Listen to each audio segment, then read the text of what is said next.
We're into that segment now, people helping people. All right, and if you're now tuning in, we're logged on to Holding On to Positive Expectations on the street 919 Tobago, and it's that time where we talk about people helping people. Good. And in studio with me this morning is Mr. Michael Stewart. Thank you very much. Good morning and welcome to Holding On to Pleasure to be here. Indeed. Tell us, give me your designation because I know your portfolio is large and long. It's not that large. I'm a motivational speaker. Yes. I have a passion for men's issues and yes. boys. I'm also an author yes. of 6 books. And, I do corporate training for offices and their staff, etc. Yes. So all in all, I try to contribute towards life and making people's lives better. Indeed, and that's exactly what this program is about, hoping to make people's lives better by encouraging them as we start off this new week. And this actually, it's the new month, not actually, but we've been talking about November all morning. Okay, so this morning, last month we spoke about cancers and breast cancer, Mr. Stewart. You tuned in? Did you tune in? I tuned in this morning. Thank you for tuning in. So last month we spoke about that.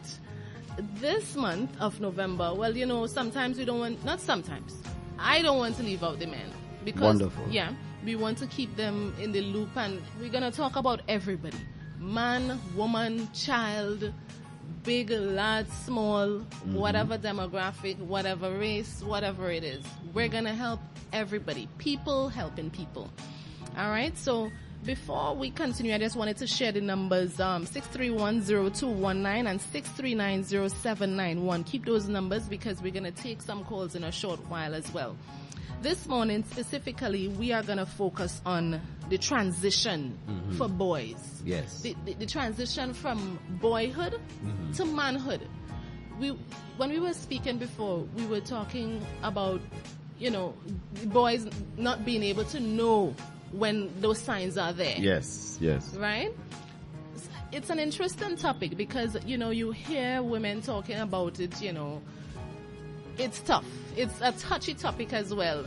So I want you to lead out, because I don't want to bash anybody this morning. This is not a bashing program. This is an encouraging and motivating program. So we're going to lift you up. So men and boys, right? If you are listening, I want you to sit down. I want you to get your cup of tea if you haven't already. And let's talk about this. All right? So the transition from boyhood to manhood. Yes. Let's take it in the context of where you have women who have a marker that God has put in them so that they would understand when they have made that jump in the growing stage. So when a girl meets a certain age, she sees a period, she makes adjustments in her life because of that. She has planning to do. She has things that she has to do in foresight and preparation and so on. With guys, we do not have that. We move straight, and sometimes we do not graduate from boyhood to manhood. I had a session with some boys, and I asked them, how do you know when you become a man? And these are between 13 to 15-year-old boys. Right.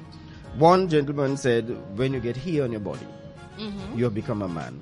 Another one said when his voice drops, he knows he's become a man, and so on. And so we have these false things that what makes us a man. So that's why we walk with the stride that we walk with and so on, because we think we've become a man. Right. Now, in some parts, the culture is that you mark your manhood by a procession that says you usher in manhood, places in Africa and so on. We don't have that with the rites of passage. Right. In fact, culturally, but yes. Even with the passage, the passage, sorry, does not signify anything. It just tells you that. But I know. In fact, I will get to that question after. Continue, because I have some questions. Yeah, the rites of passage gives you the ability to perform, to show that what you are able to do, a boy cannot do. So it has a signal that it sends, but psychologically, it does something for the boy. Right. That I have moved on because I can do something that men do. in our own society in Tobago, when you speak with a lot of men who are men now, and they say what their father did to induct them into manhood is around Christmas time or some festive season, boy, take a drink. You understand? Because you are a man now. Right. So take a drink. Right. So, which is, I think it's not a very no wonder we have so so much of an issue of alcoholism, because we have equated drinking with manhood and smoking. So sometimes they say, okay, then take a puff. Wow. So we like the idea of being cool because I'm a man now. So we smoke and we drink and so on. That's a real unorthodox measurement to use, if I may say so myself. You know, I just, you know, saying that to me just now, it's like, it does make sense. You know, that's why, as you said, that's why we have that level of alcoholism. Yes. And that level of it within the society, which is not a good mark. Yes. In fact, a third mark is the number of women you could have. Yes. And sometimes that is passed. The first mark. And that is also passed down by our fathers and uncles and so on. A gentleman whom I know quite well, his son came to him. His son is, how old is his son? Probably 19 years old. And brought his girlfriend to his father. Right. And this is not in Tobago, by the way, but brought his girlfriend to the father. And this is what the father said in front of the girlfriend. Boy, are you stupid?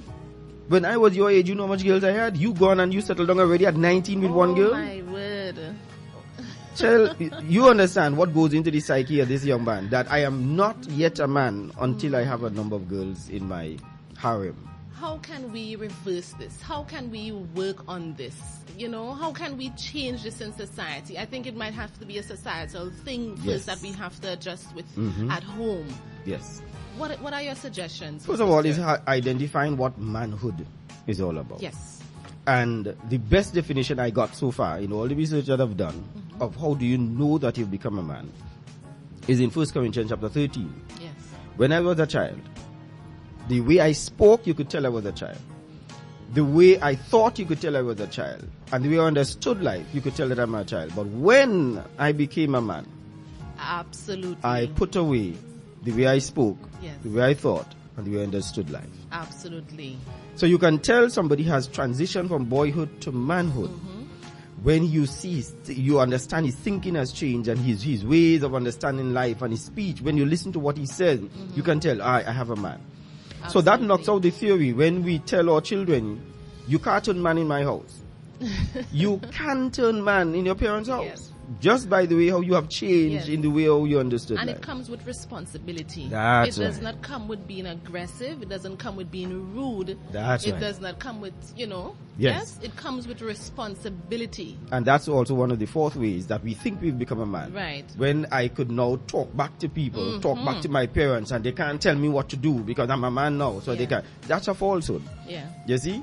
So I could become man in my parents' house just by the responsible way that I take it. So could a man not clean his room? Our thinking must change. Because children says, I don't need to clean my room. I don't need to help out with the housework. But a man takes responsibility. Absolutely. And then even becoming a man, you should no longer have a room. You should have a home. Right? That's one of the things that you should be aiming for. Listen, I'm not pushing you. Those that are listening, if you are not financially ready to do these things, that is okay. Take care of yourself and be responsible. Yes. Take your baby steps, of course. But don't go and say, okay, well, Natoya say, well, I had to get my own place. Listen, take your time. Take your time. But you should, because the Bible says, for this cause shall a man leave. Of course. You know, so he must be prepared to leave. Yes. You can't continue to stay under your parents' home. So while you can change your thinking at their home, it must graduate to the point. You have people retiring, still living at their parents' home. And they are retirees. Yeah. You see? So you must be prepared to leave and start your own home and start your own life and so on. That's another topic, and I won't get into that because sometimes it's a psychological thing. Yeah. It's a letting go thing, and you don't want to leave mommy or you don't want to leave daddy and stuff like that. And that is okay. Parents are really our comforters in life.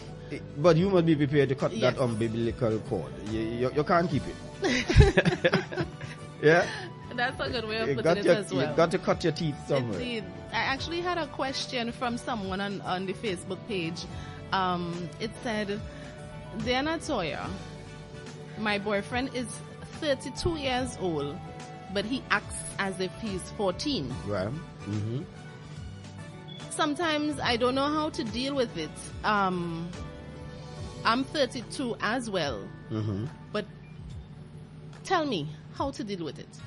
Well, we need to get some more information. What does she define as acting as 14? Right. What are the things that he's doing, Yes. and so on? I see some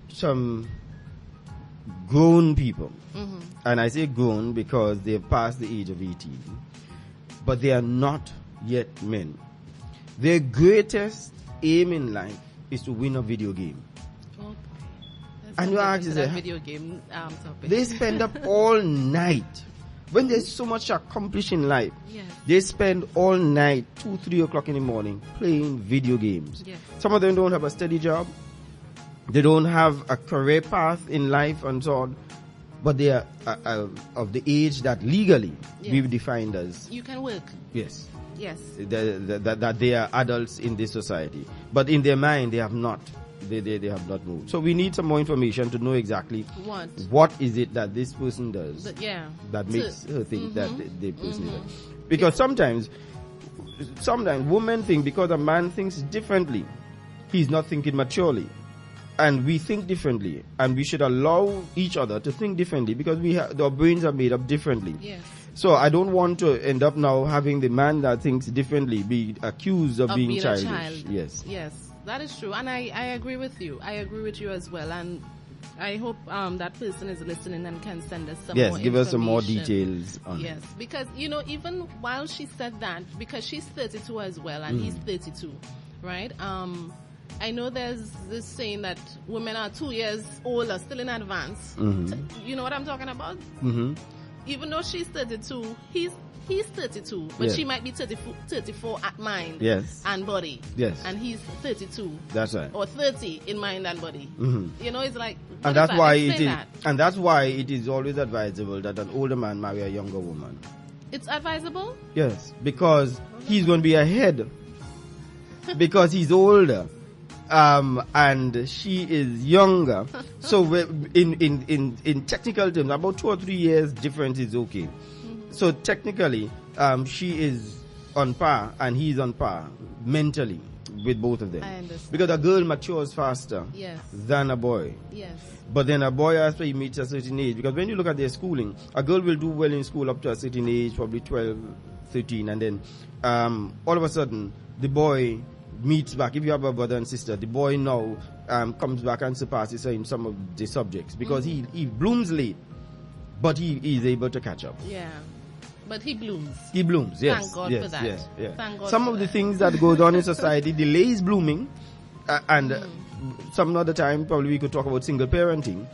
When you have a female-headed household with a boy in it, how that could also delay his blooming. Yes. Because he's really being socialized to think like a woman without her even knowing it. So she sees him, or he sees his mother combing her hair, plaiting her hair, putting on earring and so on. And there's a heavy leaning, in my view, for boys to become effeminate, not necessarily homosexual, but walk, talk, dress, stand up, they're poised. Inclined. Right. Inclination. Right, because that's all they see. And then they go to school and the teacher is a female. You see? The daycare person was a female. So he's surrounded with so many females. Yes. He begins to imprint on his mind what adulthood is like, and it has a lot of skewing towards a female style. And as you also mentioned, that what we also need to talk about in this program, which I have listed, is about fathers being present. Yes. Fathers, you need to be present. That's one of the marking, the affirmation that a boy needs to say that I am a man. A woman cannot affirm a boy. Absolutely. But a male. So if he does not have a male in his life, he goes to school and he is going to join a gang. There's a high chance he's going to join a gang. It isn't absolute. Yeah. But he's going to join a gang that is headed by a male. not a female, because he has this strong desire to associate and be affirmed by a male. And a gang leader does all the things that a father does. Right. Protect you, provide for you, train you, give you all the things that you need. As long as you fall in line, he's going to be your authority figure. Right. And that is the next best thing in the boy's mind to his father. We dominoing into so many topics this morning, you know. It's interesting, but we have the entire month of November. We're going to talk about some of these things, and I want you to talk about it with us. All right, so I'm inviting you now as well to call us on 631-0219 or 639-0791. Do you have any questions about a child, your young man? Do you have a story to share with us about that person? You don't have to give your name. You don't have to give your location. If you want to remain private, that is okay. All right. This morning we aim to please. Well, every morning on Hope, we aim to please. We aim to inspire. We aim to motivate. So we just want you to call in this morning, 631-0219, 639-0791. So the lines are open. We're going to continue talking. But feel free to call us in and ask any question that you may want to ask on the topic, of course. All right. Thanks again for tuning in to Holding On to Positive Expectations. And if you're now joining us, we're here with Michael Stewart, and we're talking about boys and men. Transition into manhood. The transition. Yes. That don't mean to make it sound that way. Mega Vibes, you're listening, right? Yes. That transition is so important and true, you know, and I want you to remind us about the four we said, or five? Yeah, four? The four marks that these young men use to determine the physical changes, such as the hair on the body, the deep voice, and so on, which is a falsehood. The second thing is that we are initiated by our fathers many times with alcohol and cigarette.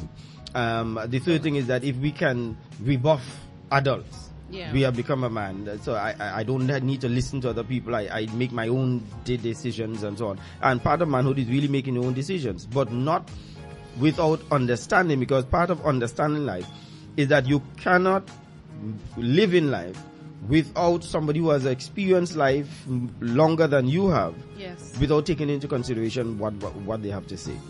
And so understanding life means that I weigh out all the information that I have and I make the best decision out of that, but not ignoring everybody and not taking advice from parents and adults, etc.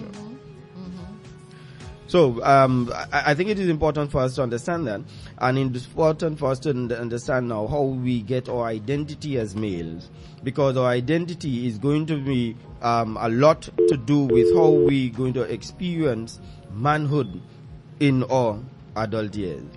The experience that we have of creating identity. Sometimes we say we want boys to find their identity. And I don't think it is about finding an identity. I think it is about creating the identity. Because a boy, even though he doesn't have a father that he is around, he can get it in an uncle. He can get it in somebody else who could be able to help him. And he can merge various people, how they operate. His uncle is a hard worker. His grandfather is a loving person, and his somebody in church is a good family person. Yes. So you merge all of them. In the village. Yeah, that's right. And you merge them and they say, this is who I want to be, because I've taken a piece out of all of these people. And you have to take a good piece, a young man. Yes. I know the young men, they're listening, you know. Yeah. But they wouldn't call. Yes, it's understandable. It's understandable. Yeah, it is understandable, and that's okay. That is okay. But just take a good piece. Pick a good role model, and follow suit. Yes. Follow suit. Now, what I just spoke about role model. No, you go ahead with your question. I was going to say, Michael, you're a good role model, if I may say so myself. Thank you very much for the vote of confidence. You're a good role model. I haven't heard anything bad about you. I haven't seen anything bad about you. I don't know anything bad about you either. And I think you're a good representation of a man. I would like to think so. Yes? Because I want my daughter to know what to look for. That's right. In a man. And that is the next thing. Being a man, a father, a husband, once you have a girl child as well, she wants that kind of man. Yes. Once you're a good man. Yes. Absolutely. I think so as well. And even I'm laughing because I want to share another story. Sometimes someone is asking me, I seem so family oriented, and I am. I am family oriented. There were times that I weren't very close with my father and whatnot whilst growing up and whatever. But we have an extremely amazing relationship now. For years now, but there was a gap at some point, of course. Yes. All right, but I was saying that my husband must know how to cook. Yes. Because my father cooks for me on numerous occasions. All right, and I love that he does a lot of things for me as well. He would make sure this. He would call me to eat. He knows I love to eat. And stuff like that. And I'm saying to my husband, my future husband, please learn how to cook if you don't.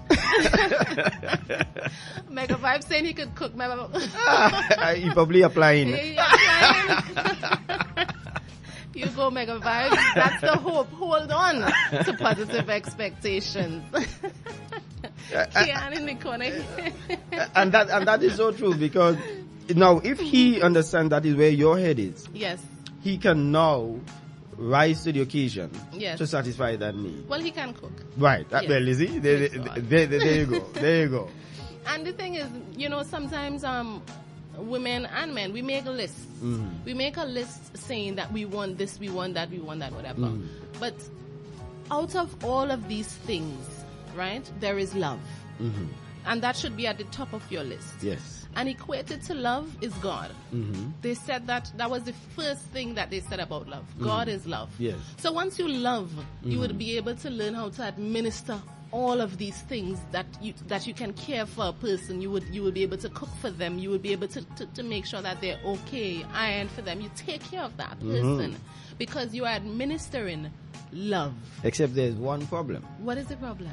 We don't understand what love is. I know. This is our next topic, I think we're delving in a next topic here. Yeah. That is the next topic. We have to make a list. Kian, we need to make a list of these things because that love thing. Yes. I want to talk about it as well. Yes. I really want to talk about it as well and how we use it as a measurement. Yes. We use it as a tangible measurement, which it's not supposed to be. We'll talk about it. Well, let's stay on the men. Yes. Let's stay on the boys and the men.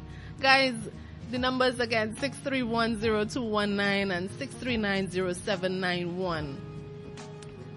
You could call us in. Ask Mr. Stewart any question you want to ask. If you want to help a young man in your community, if you want to help your son, if you want to help your nephew or your cousin or even your husband or your boyfriend or someone that you're courting. All right? Yes. Call us. Let's talk about it. Let it all out and let it all out and let's start all over again. It's the people helping people on holding on to positive expectations on the street 919 FM Tobago. So probably we could talk about the role that a mother has and the role that a father has in boys moving from boys to men. There's a Bible saying that says, as arrows are in the hand of a mighty warrior, so are sons in the hands of a man. So if a man who goes to war, he must know how many arrows he has in this war. When a man has children that he does not know where they're located, and arrows, sons are as arrows in their hands, you are going to war without knowing how many arrows you have. Wow, that's a graphic, a very visual. Yes. Wow. So you have men who find out along the way that they have children in various places and so on. That's a poor recipe. It means therefore that absolutely it's a poor recipe. Yeah, it is. But yeah, because we understood that was what manhood was, in order to have in fact you said how many children you have, and a man boasts of how many children he has and so on, because the number of children was also how powerful, of how potent he was or he is. So therefore that has caused us to go in a wrong direction. But the second thing about it is, not only must you know how many arrows you have, each arrow has a different ability and quality. Yes. So to have a different distance it would travel and different impact when it hits its target and so on. So when you have children, you must know the abilities of your children. Of course. But you can't know it if you're not around your own children. That was really deep, Mr. Stewart. I'm like now thinking about this arrow scenario. But it makes perfect sense. Yes. It does make perfect sense. And the men that are listening, we at Hope don't want you to feel anyhow. We don't want you to feel uncomfortable about this, like, this man trying to offend me. It's not an offensive thing. We're trying to help you. Yes. We're trying to help you now, even if you don't know where your arrows are. Yes. Find out. Find your arrows. Find them. And have that relationship with that arrow now. That's you understand? Right. You never know. It's never. I think too late. I think it is such a travesty when a court of law has to tell a man to maintain his child. Because we should insist we will maintain our children. Whatever seed we plant, we will water. And even if the court says you need to pay $200 a week, we may say, no, that's my son. I will pay my child $300 a week. Or how much ever. Or however it is that will bring it up to the child. Of We course. should never leave that to a matter for the court. And that tells the child, because what also destroys a boy's thing is when he realizes he's been abandoned by his father. Yes. But if a boy recognizes that his father is standing by him, that boy is so powerful. Yes. Because he has an authority figure that stands by him. So somebody gave the illustration of a small child in school being bullied. And every time he's being bullied and so on. And this day his father, who's tall and big, comes to school. And they show the picture of the boy holding on to the father's pants foot. And watching the bullies and say, come at me now. Yes. You understand? Yes. It bolsters like his confidence. Yes. Why? Because he still can't fight. He's still small. But now he has his father at his side. He can handle bullies.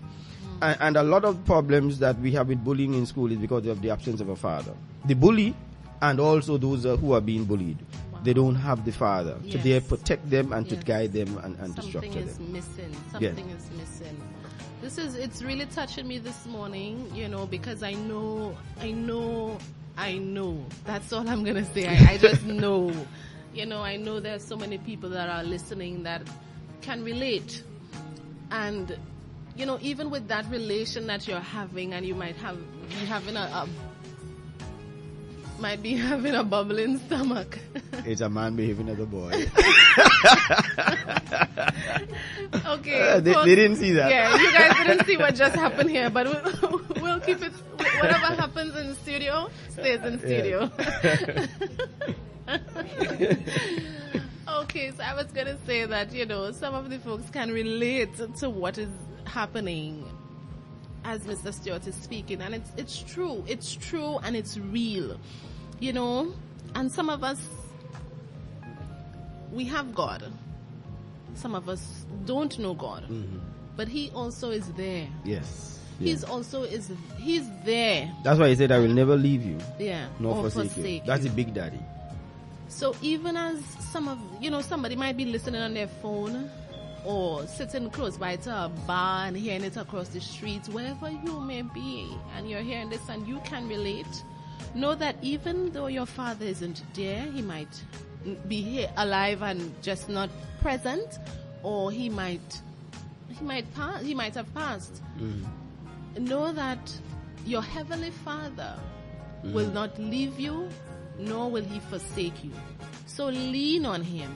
Lean on Him in times like that, because it's very deep, Mr. Stewart, you know. And I just don't want anybody to lose hope this morning. I don't want anybody to lose hope, because this is your refill and refuel and reconnect program. Hold on to positive expectation. Yes. Right? So I want you to leave with us something that will resonate with them throughout this week, throughout this month of November, and for the rest of their lives, so that they would know that in spite of the absence of a father figure, which is the added topic to what we're talking about, but because the linkage is there, it's also important that the father must be present to help them with that transition from boy to manhood, right? Not by giving them some alcohol or something to smoke to say, yeah, boy, try that and you feel you're a man. Not by being rude to your parents and, having that aggressive way. But tell them that transition from boyhood to manhood. Remind them again. I remember we spoke about that. Tell them this morning what they can do. Well, from the father's standpoint, you need to be close to your boys. You need to be close to your sons, because we need to know our children and know what their potentials are. A child doesn't know what he wants to become. He does not know what skills he has until many times that the father has to now train him and teach him and show him some of these things. So it is important for a father to be close to his children. It is important for a father to protect his children from other people and so on. And it is important for a boy to create his identity using wholesome role models. The movie stars, not a good choice. The people who we see in Hollywood, not good choices, and so on. So we've got to find people that are wholesome, who value things. And this is the message I wanted to give people as to how you determine what to value. Yes. The things you can count, do not count. Absolutely. Right? So money and cars and women, those don't count. The things you cannot count. So oxygen you can't count, but it counts. Love, relationships, and so on, happiness. Those are things that you have to really go after. And your spiritual well-being, because many times you can't do it if you have to do it in this mortal body. Yes. You've got to always have a spiritual mind of thinking through things in order to really understand and appreciate life. Absolutely. And you echo any sentiments of hope. It's like you're home here, Mr. Stewart. You're at home at hope. Home at hope. Nice one. I like that one. We'll be coining that one here. You're at home at hope, holding on to positive expectations. If you're now joining us, you missed out on a very inspiring and motivating interview with Mr. Michael Stewart. We were talking about the transition from boyhood to manhood and what's missing, where the gaps can be filled. Yeah. But guess what? The program isn't over yet. We still have 15 more minutes, and we will post this interview on our Facebook page. We could send it to you. You can ask for it if you wanted to listen to it. Sure. Right? You could also call us. The phone lines will be open till 9 o'clock, right? 631-0219 or 639-0791. You could give us a call throughout that time. All right? And we'll, we could talk still, but hold on. Right? Yes. Yes. So, but thank you so much again for joining us, My Mr. pleasure. Michael Stewart. I trust you would be with us for the month of November. I'm having this feeling. Well, certainly, once I'm in the country, I'll be more than happy to be part of the program. That would be fantastic, because we have so much to talk about. And if you want to talk about something specific, if you want to address a specific issue that you're facing in life, whatever it may be, just, prepare yourselves to send us a text. Send us a Facebook message. Send us an email. The email address is hoperadiott@gmail.com. You can Facebook us at Hope Inspirational. Facebook Hope Inspirational, basically. Yes, Kia? All right. And you could contact the station, 631-0219, 639-0791, and just let us know what you want to talk about, because this segment, it's about you. We want to talk about what you want to talk about. We want to deal with what you want to deal with. All right? Because we're holding on to positive expectations.